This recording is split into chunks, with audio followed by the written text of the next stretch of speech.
Nobody ever had a thought that came to them from out of the blue.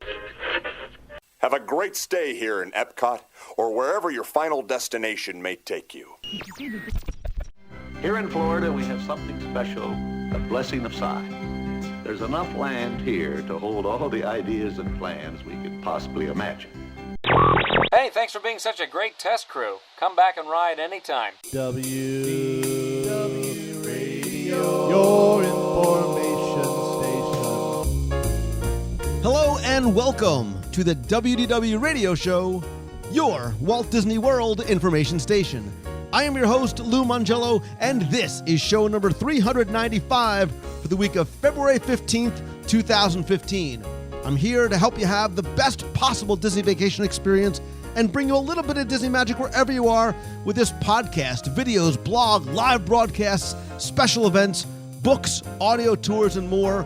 Whether you're planning your first vacation to the parks or love the history, details, secrets, and stories, there is something here for you. You can subscribe to the podcast over on iTunes and visit the website over at WDWRadio.com.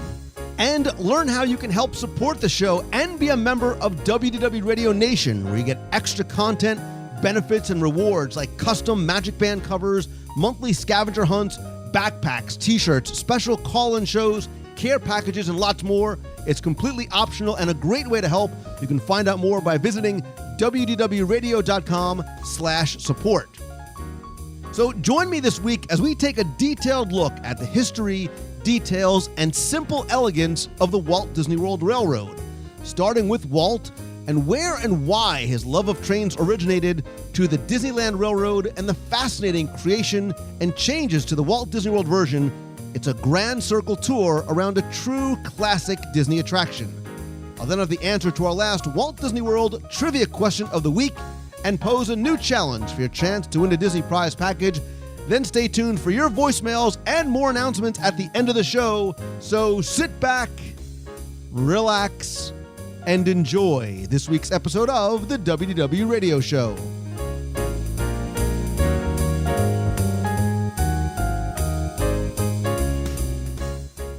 Your attention, please. The Walt Disney World Railroad now boarding for a scenic trip around the Magic Kingdom. Board!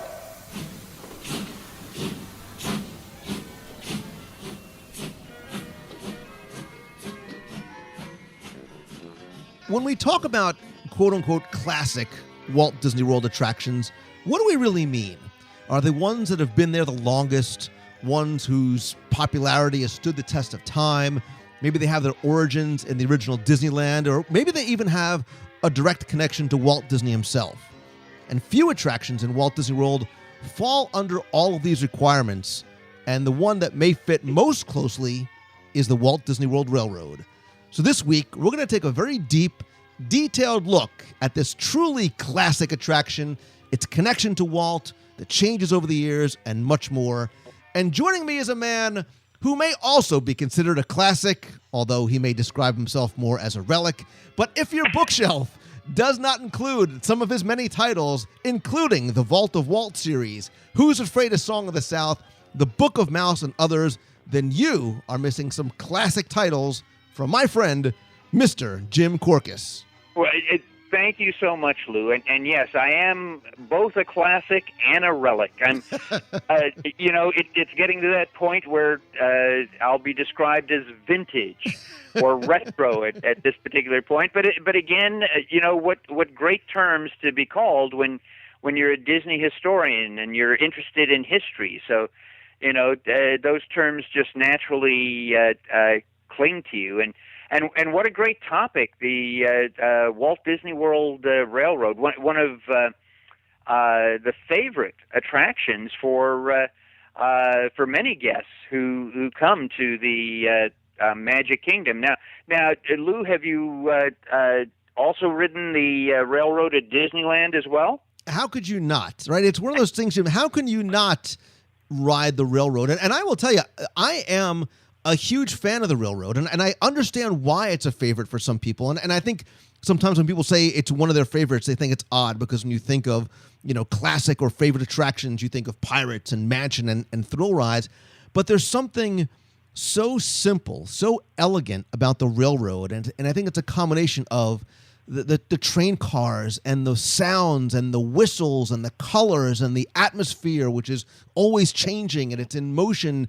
And it differs depending on when you ride. And it's one of those few attractions that's also a transportation system, like the Disneyland monorail. And I just love the fact that it has so much history, not just in Walt Disney World, but with Walt and even the cars itself. And I think that's one of the reasons why I and so many other people like the railroad so much and have this very sort of heartfelt affinity for it. And one of the reasons I asked whether you had ridden the Disneyland Railroad is because obviously the Walt Disney World Railroad was inspired by the Disneyland Railroad, and yet, as with many things at the Magic Kingdom that were inspired by things at Disneyland, there are many significant differences. And so taking the trip at Magic Kingdom is really significantly different than the trip at Disneyland. For one thing, there's different train stations. For another, it's a different style of train, and the interesting thing is that when Walt introduced, this concept in 1955, which 60 years ago, trains were actually pretty much dead. People were either doing airplanes or cars, because airplanes, of course, were quicker, and wouldn't make those frequent stops that, for instance, a train would. And as I said, they'd get you there, and nowadays it's like almost teleportation, you're there. Or people were in cars because you had that sense of independence. With a train, you were pretty much stuck with whatever that route was. So when Walt introduced this concept of trains at the park there, he was actually capturing a memory that was already starting to fade in America. But I don't think a lot of people realize that Walt got this idea from, or one of the places he got this idea, Walt would pull from many different places to get ideas, was the 1948 Chicago Railway Fair, because that was a place that looked like nothing else in the world, and there was a railroad around it.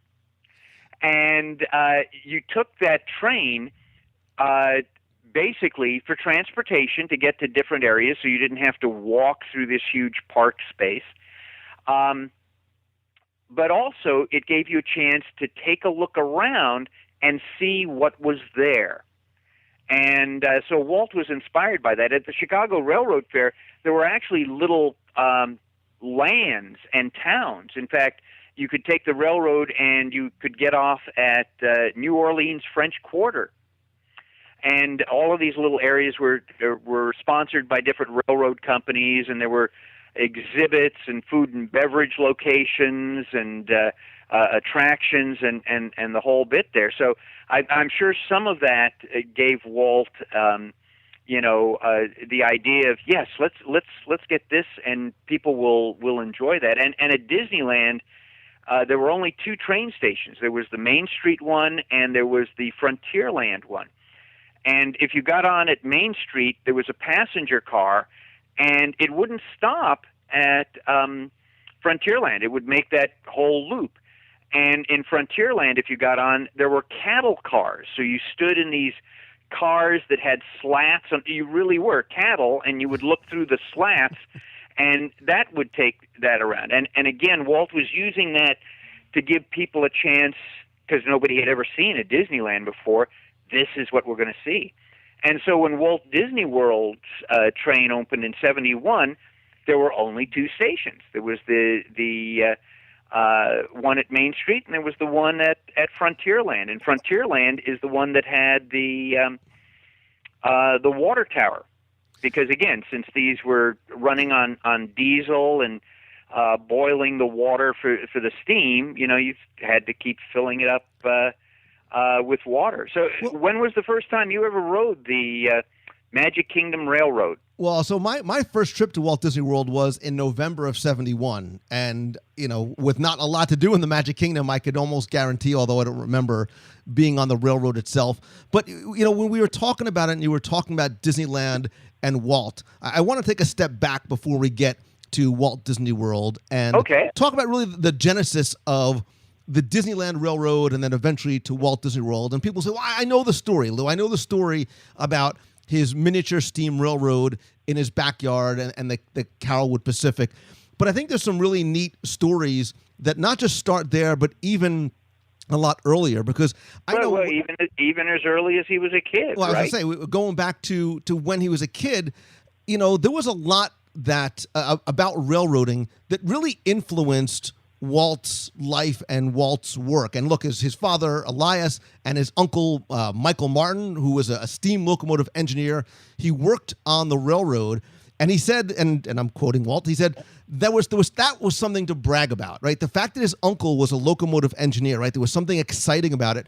That's what he was able to brag about to his schoolmates at a time when railroads loomed large in the scheme of things and steam engines were both formidable and exciting. And he liked it so much that for just a few months in 1916, he was a news butcher back on the Missouri Pacific, Kansas City Southern, and Missouri, Kansas, Texas railroads. And actually his brother Roy, who was employed by the Fred Harvey system, was the one who suggested that he apply for the job. So he sold newspapers and candy and fruit and things like that.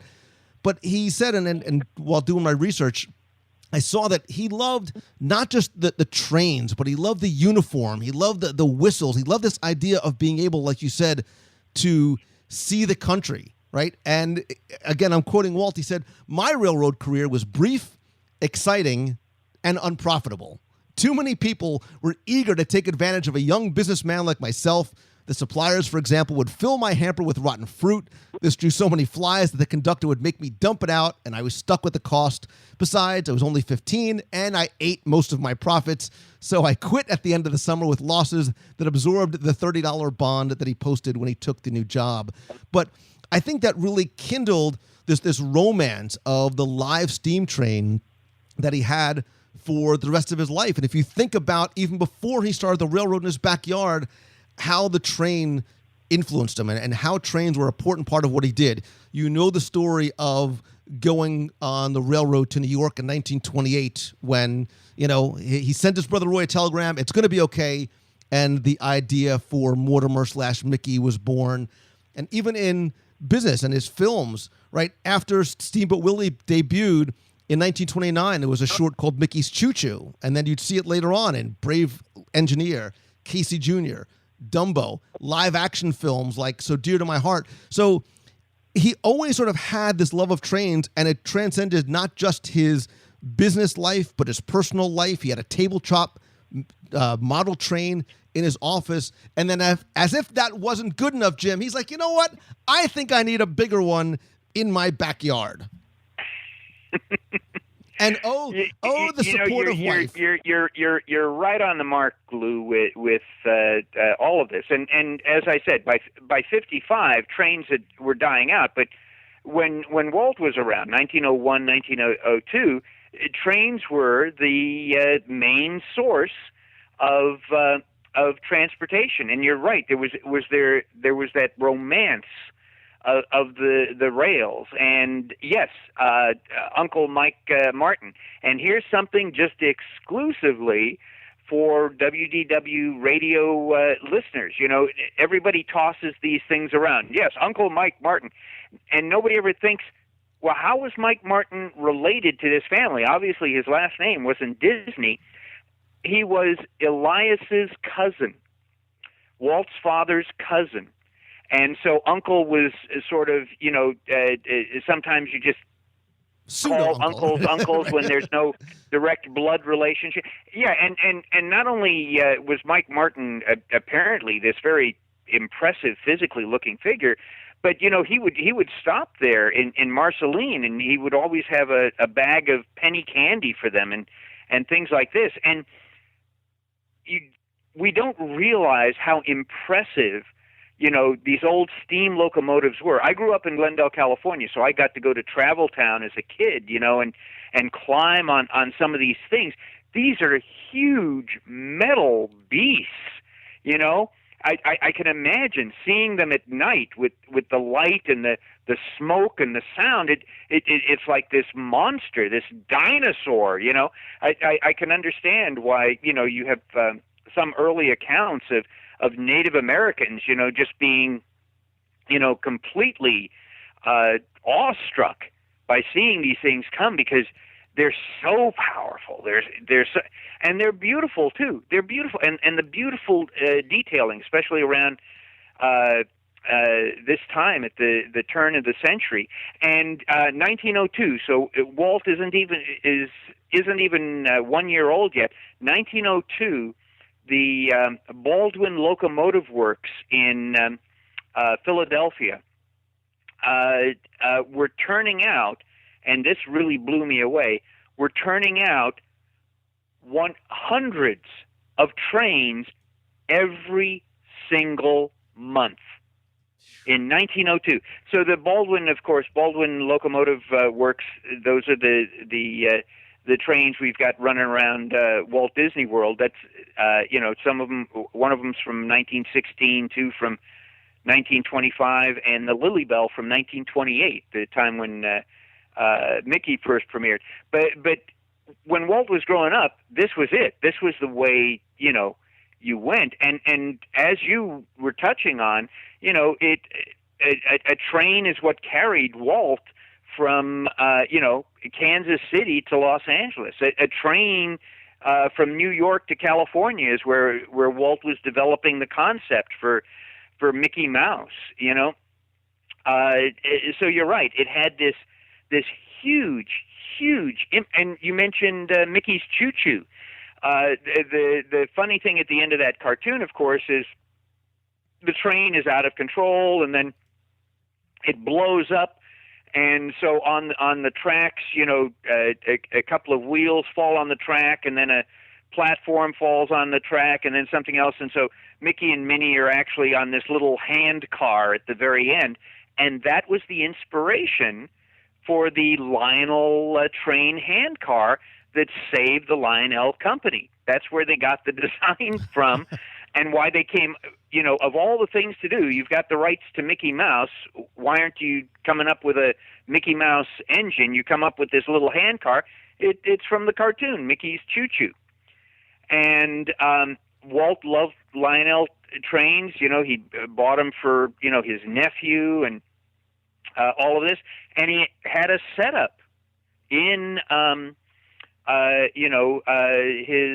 his offices. It was what, 37, I think. Yeah, 1937. In his offices, he set up, this whole Lionel train outfit and, all the little things around there. And then, of course, as you mentioned, Carolwood Pacific. And why was it called the Carolwood Pacific, Lou? Because it's the only name his wife would allow him to have. Because the house where he built it was on Carolwood Drive, and so Carolwood Pacific, and it was also the Carolwood Pacific because you could use the CP initials, because the Lily Bell, which was the engine, the name of the engine, was based after a Central Pacific engine.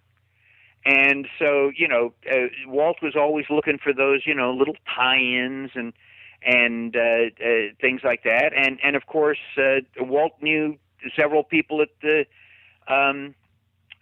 studio, his studio, who were interested in trains.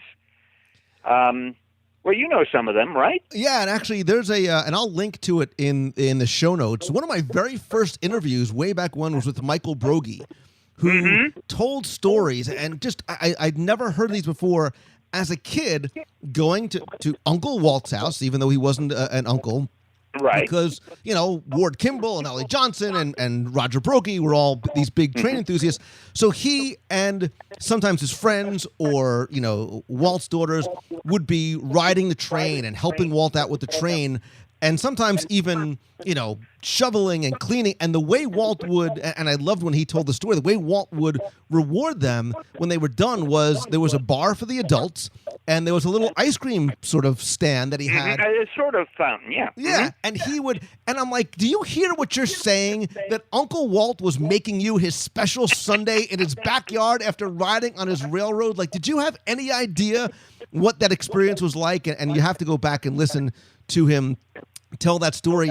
And Jim, it's interesting because I was joking around about Lillian because in looking back, I found things that said how supportive Lillian was of Walt's hobby, and maybe she wasn't so much so. And what I really so there's a quote from Walt from a railroad magazine in October 1965 that said, "All my planning worked out perfectly except for one factor, my wife.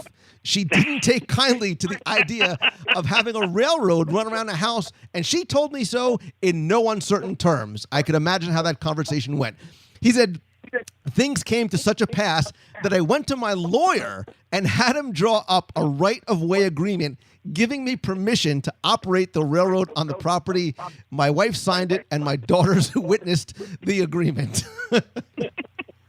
Well, see, part of the problem there was, and it's such a shame that the house doesn't exist anymore there, but the house was almost like a sort of a horseshoe type shape, and the room where Lillian liked to play, bridge with her friends had these beautiful glass windows looking out into her garden, because she was especially proud of her roses and all this.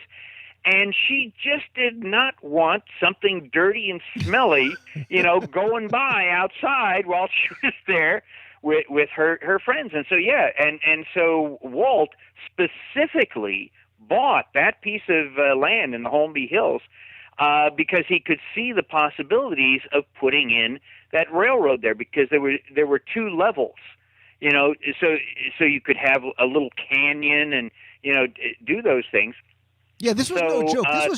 This wasn't just a circle. Like, there was a bridge and a trestle and a tunnel. Oh yeah. Yeah, you went over Yensid Valley and the whole bit. And so the only way that he got the right of way from Lillian is he said, "I'll build a tunnel underneath, the flower garden there." And of course, Walt being Walt, he built it as an S-curve. And he did it as an S-curve so because, again, the tunnel was going to be reasonably short, is so that when you went in, you couldn't see the light at the end of the tunnel, so you didn't know how short or how long this tunnel was going to be. That's Walt's storytelling. And the contractor went to Walt and he says, it'd be cheaper if we just built it straight.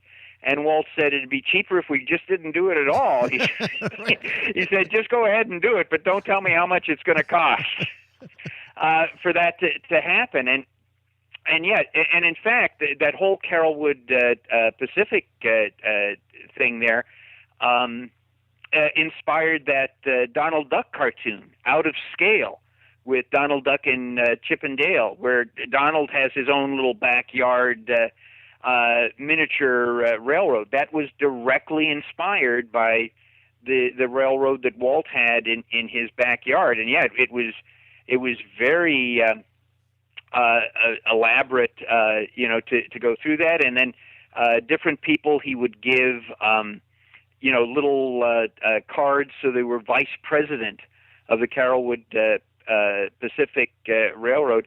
And Harper Goff, Imagineer Harper Goff, who did the Jungle Cruise and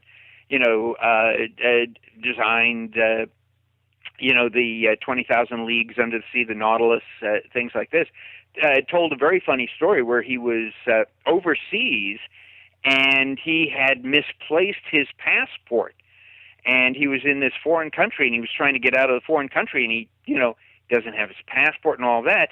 And so they're going through his wallet, and they pull out his vice president of the Carrollwood Pacific card.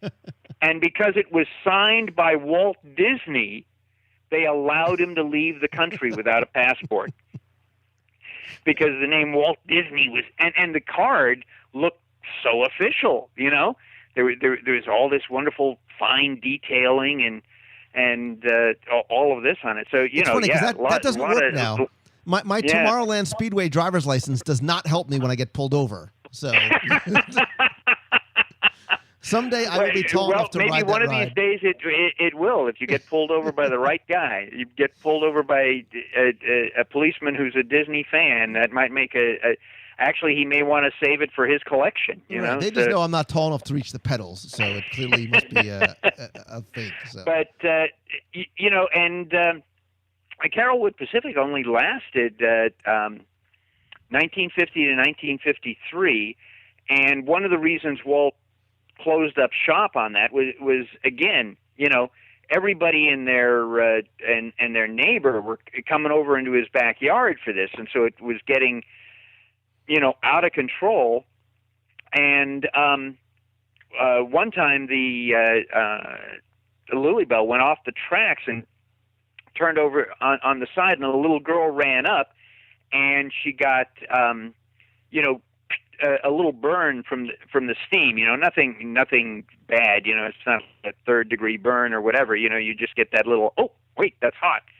And at that particular point, Walt said, okay, yeah, let's just box it up, take it to the studio. At one point, he was actually going to set it up at the studio, so that when people came to visit the studio, they could take a little Carolwood Pacific, you know, run around there.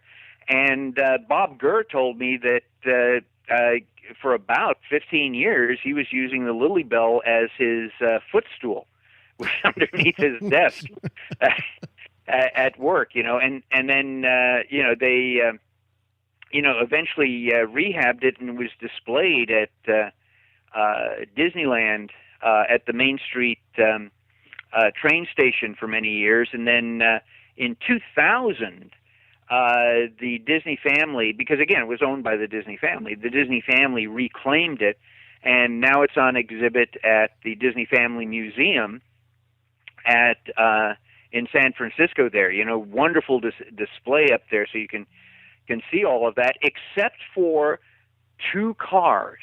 And where are those other two cars from the Carolwood Pacific? I know this one.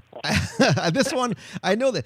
And look, we've talked about this. We've actually done a show from the Carolwood Pacific Room, formerly known as the Iron Spike Room, over at the villas at Disney's Wilderness Lodge. You talk about an undiscovered, overlooked treasure of the park. It's not just a place to go relax, but there, it's a beautiful room. You can sort of relax and play chess, and there's a fireplace there. But that's where you're going to find the cattle car and the gondola, right? Right, and I believe those are the two that Salvador Dali rode on. Because if you see the black and white photo, he's sitting on a cattle car, and yeah, he's got his feet in the gondola in front of him there, and Ward Kimball is at the helm on the engine there. But yeah, those are on loan from Diane Disney. And again, those were cars that were personally built by Walt, things that Walt had touched. And again, you mentioned Roger Broggie earlier. A lot of people consider Roger, you know, the very first Imagineer there. And again, the father of Michael Broggie, and I would highly recommend, as I'm sure you would, Michael Broggie's book, Walt Disney's Railroad Story. Yeah, absolutely. Right, which is still, I think it's in its millionth edition and is still available from Amazon. But that really is the Bible about Disney and the rails. And Michael has terrific stories in there. And yeah, Michael in person is a terrific guy as well, and has the Carolwood Pacific, runs the Carolwood Pacific Historical Society. Yeah. Yeah, and you can actually go to, you know, and I one of these days I'm going to do a show about the barn, where you can go out to the barn over with the Los Angeles Live Steamers over in Griffith Park. So, and for those of you who aren't as up to date as Lou and I, what happened is when they sold Walt's house after Lillian passed away, the barn in the backyard, which Walt used to build the Carolwood Pacific, and it was also the control room, you know, to run it and all that. That was relocated to the live steamers section at Griffith Park, and it's opened, I believe, the third Sunday of each month, where you can go in and see that. Although, if you know somebody in the live steamers society there, they can make arrangements to open it up during the week for you as well there too. And they also have, I believe, Ollie Johnson's Victorian train station, because Ollie had a railroad in his backyard. So yeah, we did a backstage magic tour a few years ago as a group, and one of the highlights was being able to go to the barn, and not to sort of go off on a tangent, but I'm gonna go off on a tangent. One of the things I loved about the barn was the sense that, we talk about where Walt walked in Disneyland. This is where Walt worked. This is where Walt enjoyed himself. Like almost 100% of the barn is original, other than some of the roof. But I remember the sort of the wash tub, like the sink where he washed his hands and he sharpened his pencils. I'm like, this is where Walt got himself, he got his hands dirty, and he did that thing that brought him such joy, right? And that he loved doing so much. That for me was one of the chills up my spine thing, was like, this is where Walt washed his hands. This is where Walt, sat and did the things that he loved. I know I'm a complete nerd, but well, what sent a chill down my spine was when Michael was standing there and he says, "Well, see, and even that mirror there, that hanging mirror there, that was Walt's." And I'm going, "Yeah, that's nice." And he says, "No, you don't realize that's the mirror that Walt looked in. So when you're looking in that mirror, Walt's image is still in there." So no, yeah, listen, I think you have to be there and really be a Walt aficionado to get that sense. And there's a miniature train that you can ride and sort of get the sense of what it was probably like to be on the Carolwood. But let's fast forward, right? Because I think you talked about Walt's interest in the Carolwood waning a little bit, and I think it wasn't just because all of his friends and neighbors were coming over, but he loved this idea of that size train. But he liked even more having the full-size train that he was in the middle of building for the Disneyland Railroad, which was going to open with the park. And we all know the story about how, when he was building and he was designing the park for Disneyland, he said, "Herbie, this needs to be surrounded by a train." Mm-hmm. Absolutely. And in fact, if you take a look at Herb Ryman's original sketch that he did in 1953, there's even the Carolwood Pacific. If you look at the area from Fantasyland to Tomorrowland, there was going to be an area which was called Lilliputian Land. Mm-hmm. And Walt was going to put the Carolwood Pacific in that as well, So, trains, always a very significant part of Walt's life. Walt loved riding on trains. His wife Lillian said she always got worried because he'd put his foot. This is something he did as a kid too. Put his foot on the rail or put his ear down to the rail so he could tell. Oh yeah, there's a train a couple miles out. It's coming this way. I can tell by the vibrations and the whole bit there. And again, for Disneyland, in Walt's apartment above the firehouse, he kept overalls, and he kept a conductor's hat and a bandana and all that. And one of the things that was just recently discovered this last year, when they were looking through a guy who worked for Retlaw, because Walt, and Retlaw is Walter spelled backwards. Walt Disney owned the trains. It was his own money that built the trains at Disneyland, and he owned the monorail, and he owned the Art Corner in Tomorrowland and all that. But the trains in particular he owned. They've now been sold back to the Disney Company.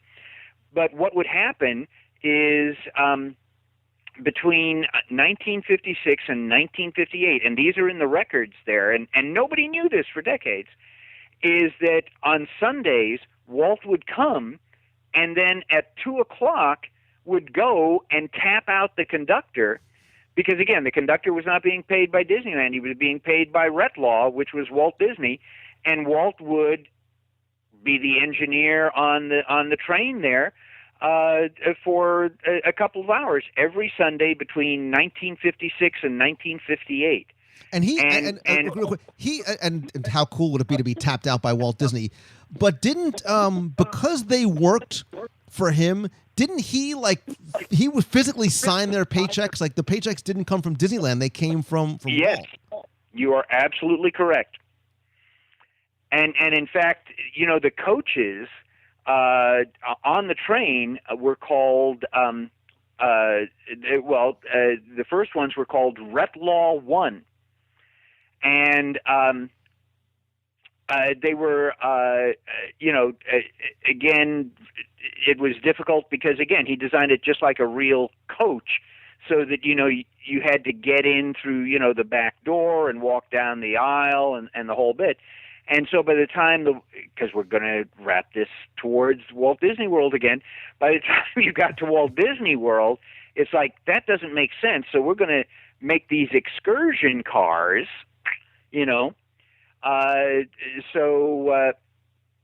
people can just slide in, 6 people, to a row and whatever, and they're all facing in the right direction. And with that, there is one set of cars excursion cars at Walt Disney World that are completely different than the other 3 sets.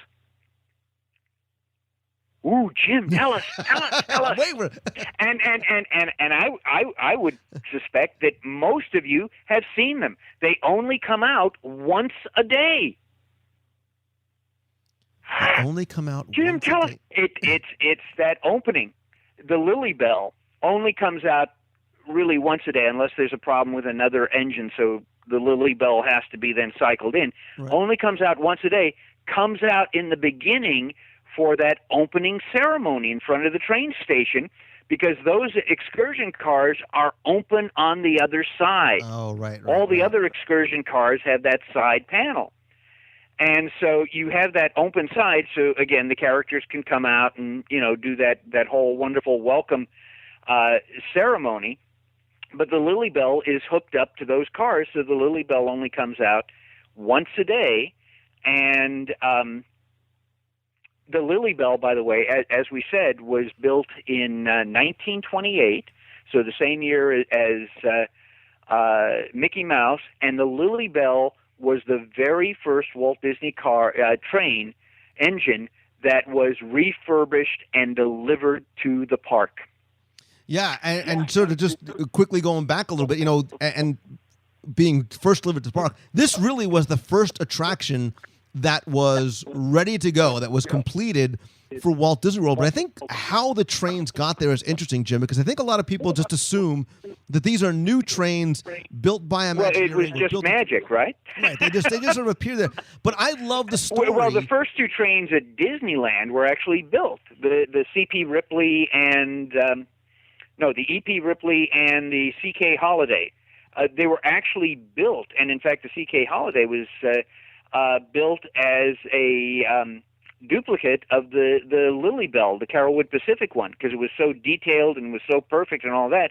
They used that as the blueprint. In fact, there is even a very famous picture of Walt leaning up against the engine, and if you look very closely, it's actually a picture of the Lily Bell that has been enlarged, and Walt has been cut and pasted into that picture, but it still works because it was the exact same as that.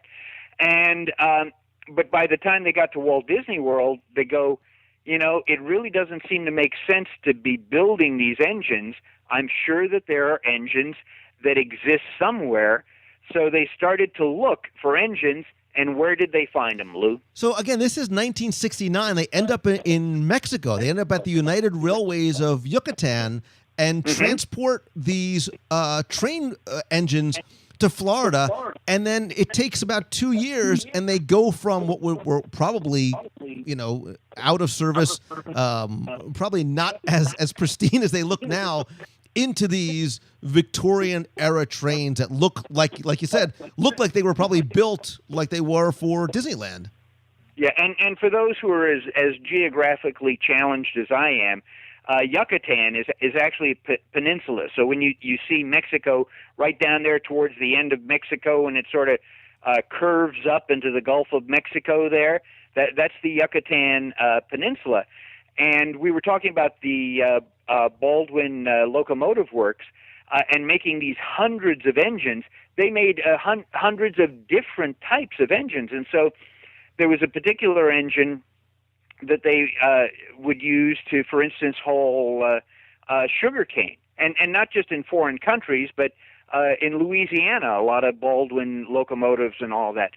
So anyway, Roger Brogy's taking a look around because at this particular point, 1969, as Lou's saying, a lot of these engines are no longer in use because, burning wood, burning coal, things like this. This is outdated and it's becoming expensive. So in Mexico, they found a whole railroad that was basically being mothballed for new ones. So they went down there and they purchased 4 engines for $8,000 each. And as they were about to go, they noticed that there was this other engine that was up on blocks, on display out in front of this municipal building. And so tentatively they asked, well, how much would it be to get that? Because they were thinking, well, this has been up on blocks and all this, so it probably hasn't seen an awful lot of use. This is probably, a great shape engine and all that. And the Mexican government said, oh, $750 and you can have that. But you have to remove it off of the blocks Right. and all that. So they did. And then what's really funny, Lou, is they brought it back because they moved these over to the Tampa, for them to be refurbed, and they found out that the worst engine they bought was that one. It was completely unusable. You could. So they sold it to a collector in California, and then supposedly now it's scrapped somewhere. But anyway, they had these engines, and then Brogy looked around and he saw in the corner they had all these bells and whistles and molding, and he says, what do you intend to do with those? And they said, oh, if you want to take those, go ahead. We're just going to throw them all away. And so they loaded up over half of a train car just with these authentic, bells and whistles and molding and other things, that were later used for the rehab. Now, Brogy's idea was you were going to take these engines and you were going to put them on sort of rafts type thing, onto a ship more or less, and, then take it straight across to Florida, because you see where the Yucatan Peninsula is, and take it straight across. And then he found out that it was cheaper just to put them on railroad cars and ship them that way. It was longer, but it was cheaper. And so he phoned, for some American railroad cars to come down so they could, and the Mexican government went insane. and they said, what, do you think we don't have good railroad cars? and so what they had to do is that they had to load them on Mexican railroad cars. And the Mexican government included 2 or 3 guards with shotguns, so that as these were traveling, nobody would bother the trains or, try to take anything off of the train or whatever. And then take them up to the American border, and then they got, transferred over.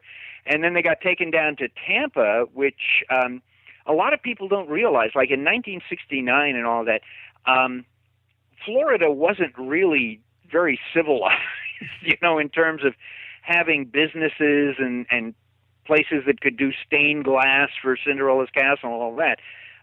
But Tampa had this shipyard that was, large enough that they could handle these trains. And so, they're redoing the trains. And as you said, there's an awful lot of the original material on the trains, but there was also an awful lot that was redone, like the boilers and things like this, so that again, for safety reasons, but also this is going to make them more efficient. This is going to make this run more smoothly, the whole bit. And so there were 4 of them. Now 2 of them were twins. The ones we know now as the Walter Disney and the Roger Broggie, they were twins. They have sequential numbers. So one was made right after the other at the Baldwin Locomotive Works in 1925, and so they were going to name them the Walter Disney and the Roy O. Disney, because they were exactly the same and all of that, and the person who stopped that was Roy Disney. He says, I do not want my name on that engine. I do not want to be compared, with my brother and the magnificent things that he did and all of that. So the twins were going to be the Walter Disney and the Roy Disney, and Roy stepped in and said, no, that's not going to happen. Now people say, well, but wait, there is a Roy O. Disney engine. Yeah, that was the 4th one. It wasn't there when the park opened in October 71. It was still being rehabbed, and it was unnamed. It was only after Roy passed away in December, unfortunately, that the work on the engine was finished, and then the company decided to name it the Roy O. Disney, because Roy was so humble. He was not going to have something with his name on it running around the Magic Kingdom, because it was his brother's dream. So I want to ask you a question specifically about the Roy Disney, right? It's unique for a couple of reasons, right? It's the only American-style engine that was there. Right, but built in 1916. That's the question, right? So we've always, the trivia question we always ask is, what is the oldest attraction in Walt Disney World? We always say it's, Prince Charming Regal Carousel, built in 1917 by the Philadelphia Toboggan Company. Are we not wrong, Jim Korkis? And is not the railroad, because the Roy O. Disney was built in 1916? Except for the fact that the little loophole there is that there were more extensive changes to the locomotive engine than there was to the carousel. The carousel, most of the changes were cosmetic, chipping away, back down to the original wood, chipping off the paint and doing the little, what do I want to say, the upper paintings so that it represented Cinderella and all of that. Whereas with the Roy O. Disney, the entire boiler was redone.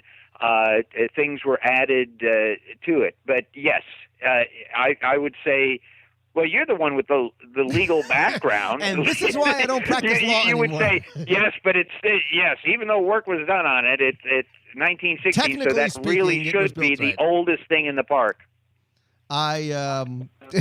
This is why I'm not a lawyer anymore, you see? Boy, we really are Disney geeks, aren't we? I know. I just painted myself into a corner. So I guess it's subject to interpretation. Well, and again, too, you can also say the carousel was the oldest thing at the park that was originally there in October 1971. That's how we get around it. On opening day, what was the oldest attraction in Walt Disney World? Right.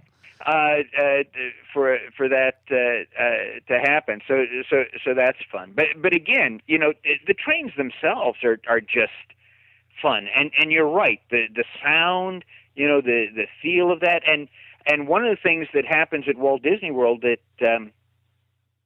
you can't do at Disneyland is at Disneyland. I've taken the last trip around the park at night. Right. On the train. And just as a rule of thumb, you should always check with cast members and all this, but just as a rule of thumb, usually the train stops running about an hour before the park closes, because that also helps, evacuate people from the park there.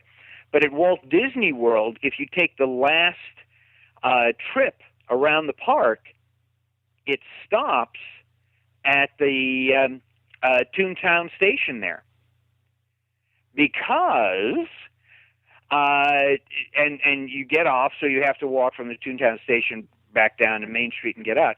The reason is because it stops there so that at that point it can back up, and it then backs up on the track down towards the Roundhouse, which is behind the Magic Kingdom there, behind Cinderella's castle. And the Roundhouse also houses the monorails on the upper level. But the train, backs up. So you get, taken off the train, but you can stay there for a couple of minutes and you can watch as they, do all of this and send it back down the track backwards to go. So it'll be set in the morning to head facing out. Because even though it's called a Roundhouse, it doesn't have the turntable in there, So you back up, and everybody thinks the engineer is the guy in charge, and it's not. It's the conductor, because the conductor is the one who tells the engineer, yes, start the train, yes, back it up this way, yes, do all of that. But again, you're also right. It's a different experience at night riding the train as it is during the day. And by the way, all of you who are listening to this podcast and go, yeah, next time I go out to Walt Disney World, I'm gonna go on that train. I would also suggest signing up for the Behind the Steam backstage tour, because in that they will back up the train so you can get into the Roundhouse back there and go around. But at Walt Disney World, there are different stations. At Disneyland, there's a Tomorrowland station. But out here at Walt Disney World, there's the Fantasyland station there in Toontown.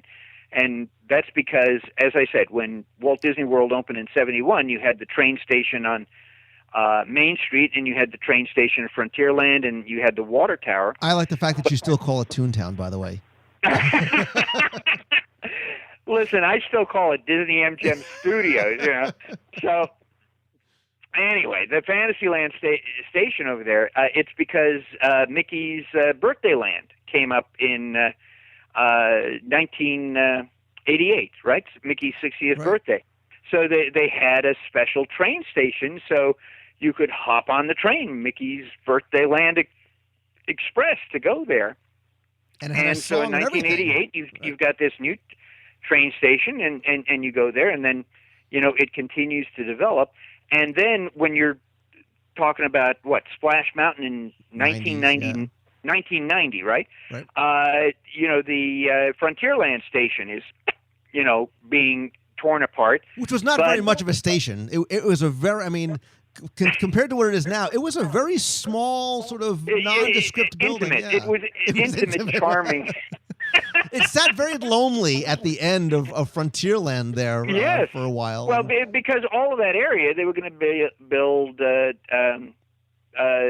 Thunder Mesa, right? All of that. I'm sure you've done a show on that. And so you should always go back and check these shows that Lou does. Lou's shows are not just only entertaining; they're also very informative. They're one of the best places where you can find information on Disney history. And one of the advantages was that you can download these shows, so that as you're driving to school or as you're jogging, or whatever, you can be listening to these things, and it's very entertaining, and it makes the time, just split. But yeah, the original Frontierland station there was, very very small, and we actually you got off, and there was nothing there, but when Splash Mountain was being built, basically what they had to do was they had to relocate the water tower, so they relocated it over to the one in Fantasyland, and for a while, while Splash Mountain was being built, literally the train would back up from the Main Street station to the Fantasyland station, and then go forward from there. So and that was actually, they actually sort of promoted that. Like, you could ride the rails in reverse. That was like, It was like a new, different type of attraction for you. See, Disney history coming alive. How many of you people even remember that little publicity blurb there? Yeah, for, and we actually did. To happen? I'll link in the show notes. We actually did an entire show about Mickey's Birthday Land, and we talked a lot about the trains and the train stations. Oh, we've talked about so many things. Yeah. At first I'm in awe hearing the sound of my own voice, and then it's like, oh. But again, I know that there are many of you who listen to Lou regularly, but go back into his archives and thank heavens that he keeps those viable, so you can go back. Now, how many shows have you done now? Well, technically, we're up to in WDW Radio. I've done 395 shows, but that doesn't include all the newscasts, and it doesn't include the nearly 100 that I did for Mouse Tune. So I've probably done close to. Now, are you going to do 1,000. something special for the 400th? Of course I am. I haven't quite figured it out. I mean, it's a big surprise. Do you have something planned, or is this something that people should do in the show notes? It's going to be They huge. should suggest what you should do for the 400th. I will, Jim. It seems like it was yesterday that you were actually at the celebration of our 200th show back at Ariel's over at the Beach Club. Remember that? Oh my God! Yeah. I was so young. I had more hair and less belly. Yes, I remember that. 200 weeks ago. Gosh, all of a sudden we feel older than we did when we first started, and we're talking about how old we are. But anyway, back to the Walt Disney World Railroad.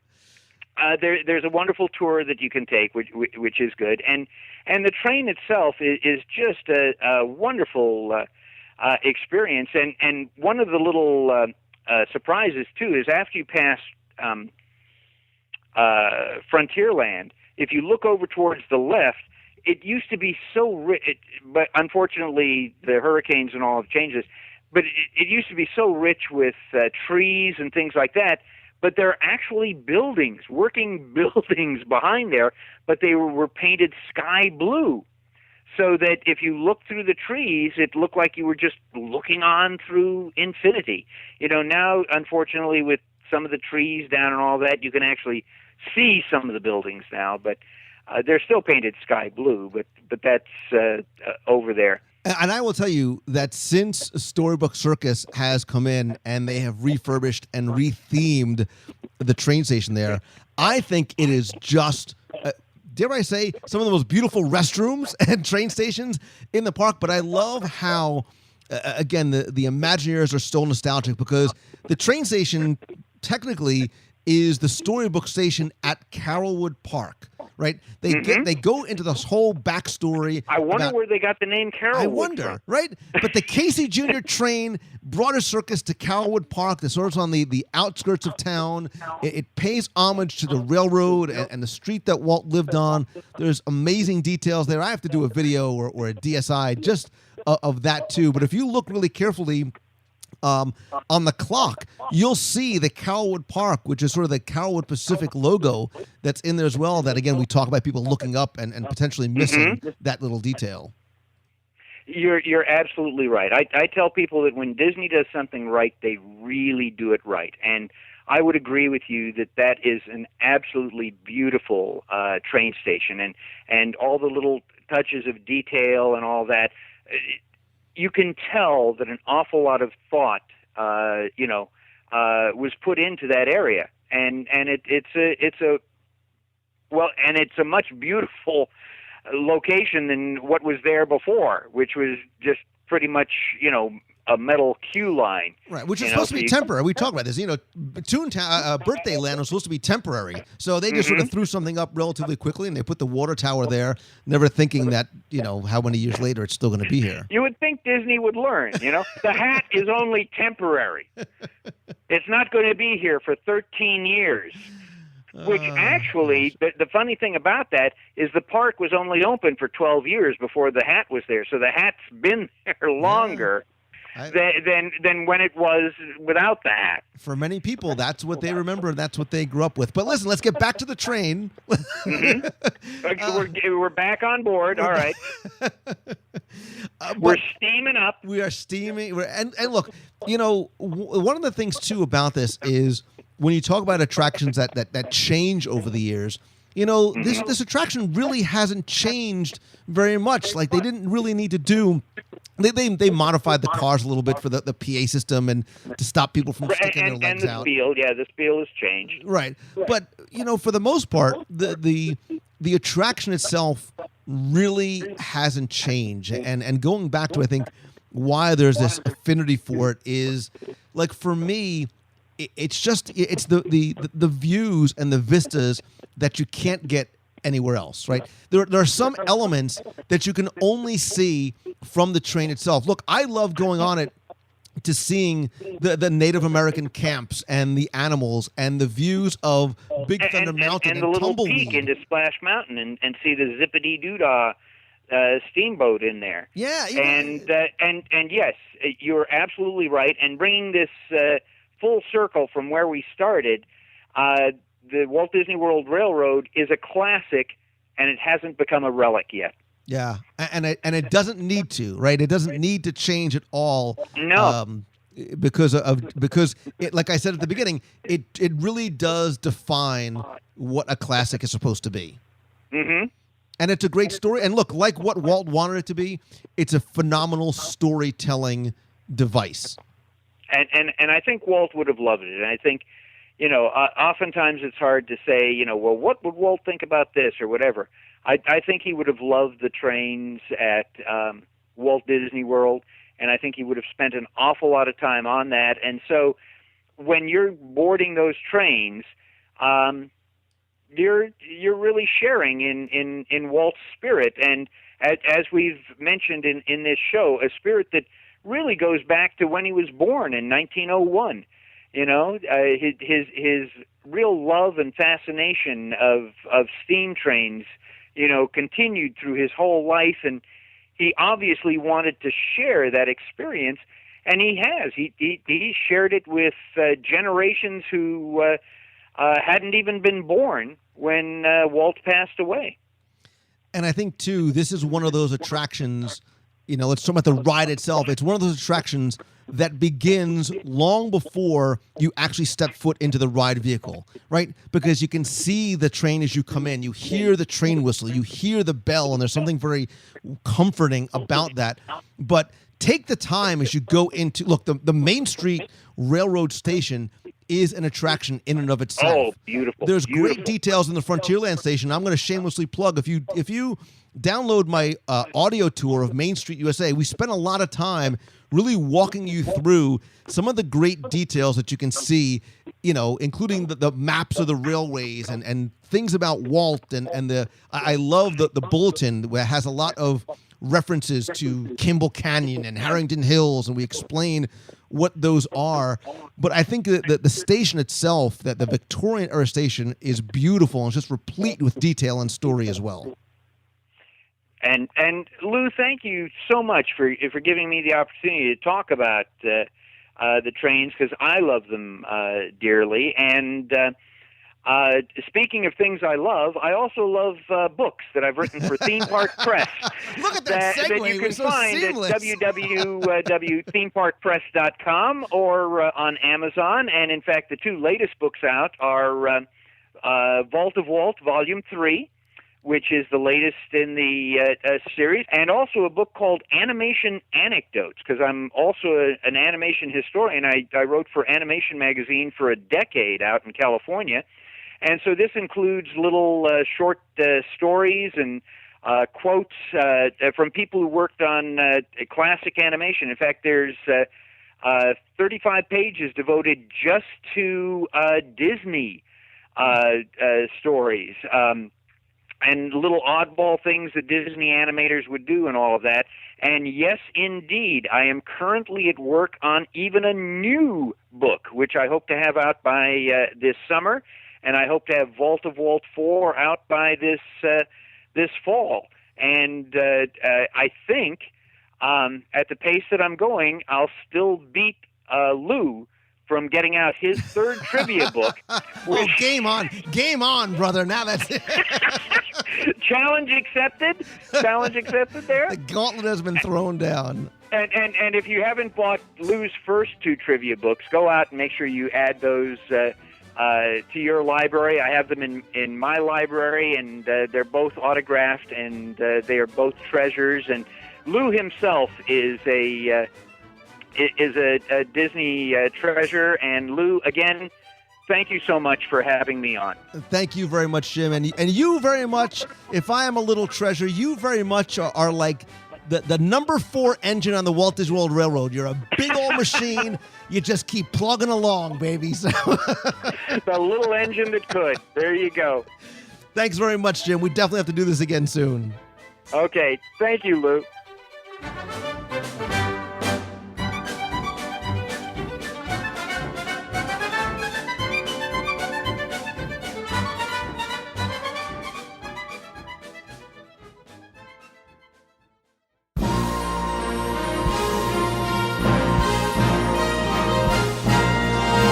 It's time for our Walt Disney World Trivia Question of the Week, where I invite you to test your knowledge of Walt Disney World history or see how well you pay attention to the details in what you see, and sometimes even in what you hear. You can then enter for a chance to win a Disney prize package. Before we get to this week's question, let's go back, review last week's, and select our winner. So last week, I was talking about the Tri-Circle D Ranch at Disney's Fort Wilderness, where we celebrated our 8th anniversary, and the beautiful yet often overlooked Dragon Calliope that can be found at the Horse Barn. And your question was to tell me, what Disney feature film was that Dragon Calliope found in? And again, thanks to the hundreds of you that entered and got this one correct, because it was, of course, Toby Tyler. And bonus points, not that there was any points being given out, but it was also used at the Mickey Mouse Club Circus Parade at Disneyland back in the 1950s. I took all the correct entries, randomly selected one, and that winner is going to get all 6 of my virtual audio walking tours of the park, a copy of my 102 Ways to Save Money for and at Walt Disney World book, and an item from my personal Disney collection, which I've been purging up on eBay recently. And last week's winner, randomly selected, is Karen Sousa. So Karen, please send me your address. I'll get your package out to you right away. If you played last week and didn't win, that's okay, because here's your next chance to enter in this week's Walt Disney World Trivia Challenge. So since we're talking about the railroad, I thought I would give you a Walt Disney World Railroad themed question. And this week, it's pretty simple, and I'm going to give you a hint. Because back when the old A through E ticket books were used at Magic Kingdom, what attraction coupon did you need to ride the Walt Disney World Railroad? And here's your hint. There's actually 2 right answers to this question, because at one point it used a certain level ticket coupon and then moved to a different level. I'll take either. I'll take both. Again, you're playing for all the audio tours, the 102 Ways book, and another item from my personal collection. You have until Sunday, February 2nd at 11:59 p.m. to email your answer to contest@wdwradio.com. So good luck and have fun.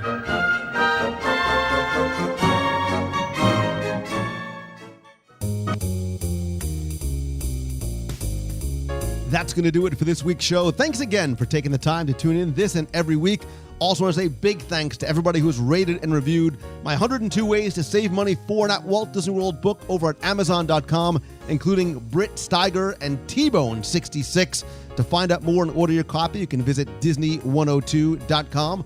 Also, in addition to the podcast, which you can subscribe over on iTunes, please join me every Wednesday night at 7:30 p.m. Eastern for WDW Radio Live. I do a live video broadcast and interactive chat where you can be part of the conversation about this week's Walt Disney World news and then ask me anything in the lightning round. Again, that's every Wednesday, 7:30 p.m. Eastern at WDWRadioLive.com. Also, while you're on the site, check out the blog, videos, newsletter, and the free app for your mobile device.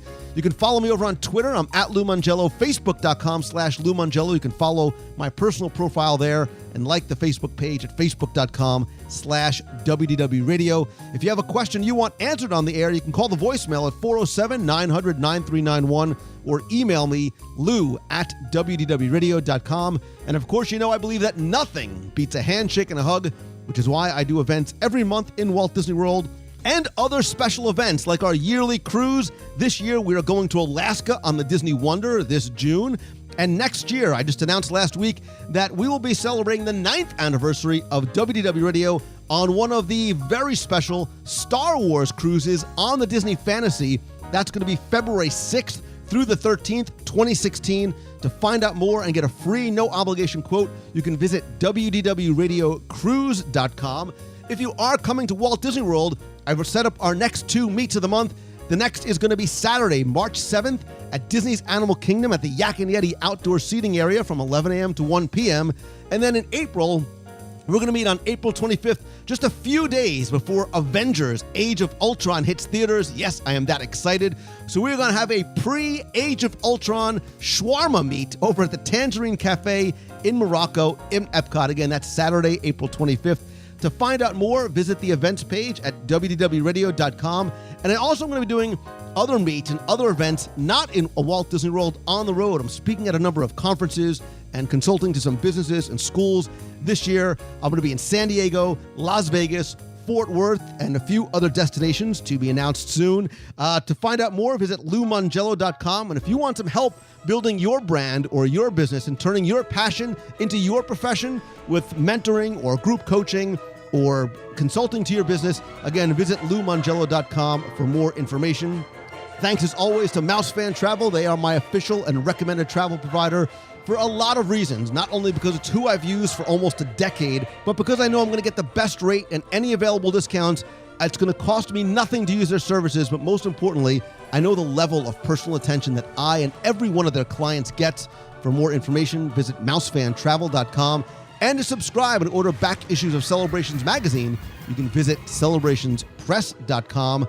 And speaking of thanks, I cannot express enough my sincere gratitude to everybody who has been a charter member of WDW Radio Nation and helped support the show through a wide variety of contributions. I want to start by saying thanks to just some of the contributors like Todd Braun, Nicholas Menard, Frank Ashley, and Little Frankie, Sue, and the rest of the Pass Hours, Chris O'Keefe, Terry Gaff, Michael Kell, Courtney Gross, Rob Ruiz, Gary Cirilli, Christabel Talavera, Alex Beavis, Corey Hall, Josh Danzig, Joy Johnson, Michael Wolf, Joseph Metz, Chris Alger, Dominic Gallo, Matt Madsen, Jess Cooper, Matthew McCabe, and there's a lot more. I promise I'll be thanking you guys on future shows.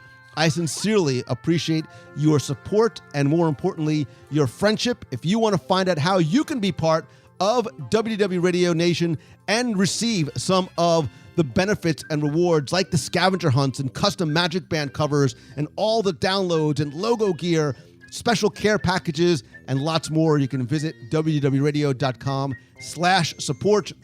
And as always, my friends, and you are my friends, whether we have met yet or not, all I ask is that if you like the show, please help spread the word, right? Let others know about it. Tweet out that you're listening, share links, and comment over on Facebook. And please, most importantly, go by, rate and review the show over on iTunes. We have more than 930 reviews so far. Would love to get to 1,000 5-star reviews. I want to thank some recent reviewers like Mackie1024, Chris Cavs, Newcourt, Tuba Chick Pam, and Bub Inc. To find out how to rate and review the show, I have instructions and a direct link by visiting www.radio.com/iTunes. And finally, and really most importantly, my thanks again goes out to each and every one of you for allowing me to share my passion for Disney with you in so many other ways. And I would love to see and love to be able to help you do the same. And at the very least, what I want you to remember is that success, and success to me is measured not in dollars and cents, but in levels of happiness. That level of success doesn't come from giant leaps, but from a series of small steps always taken in the right direction. Stay consistent, take small steps every day towards where you want to be, and always keep moving forward. I hope you guys have an amazing week this week. So until next time, thanks again. Have a great week. See ya. Hey, Lou. This is Brian from Rockford, Illinois. And I just wanted to call real quick. And I had just listened to your latest podcast, celebrating the 8 years of WDW radio. And I was listening to the part about the Ridley Pearson interview on the cruise, and how he kind of turned the tables on you and wanted to ask you questions. And you had said, nobody wants to hear my story.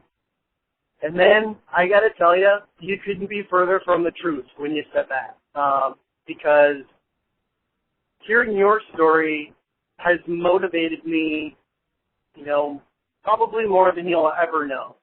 I may not ever get a chance to meet you personally or shake your hand or get that hug, but I've been listening to your show since the beginning, since 2005. I mean, I've been listening to you for a long time. And in the last 10 years, I've been stuck in a job doing something that I really don't enjoy. But it pays the bills and it puts food on the table for my wife and kids. But I'm just not happy. And I listen to your show every week. I read your tweets. I read your posts on Facebook, continually telling us to follow your dreams, follow your heart, take the leap, have faith, trust in yourself, and things will happen, And so I want you to know that because of you and because of your encouragement and because of your show and the things that you share with us as your listeners, I've decided I'm not quitting my job, but my dream has always been to be a teacher. And I've taken the steps. I have an appointment in a week to meet with an advisor to look at my transcript, to tell me what I need to do to pursue that dream. I know it probably sounds silly, but I do feel a connection when listening to you talk. I remember years ago when you lost your dad to cancer. And not too long after that, the same thing happened to me. My dad was diagnosed with lung cancer. He fought really hard, but he didn't make it. I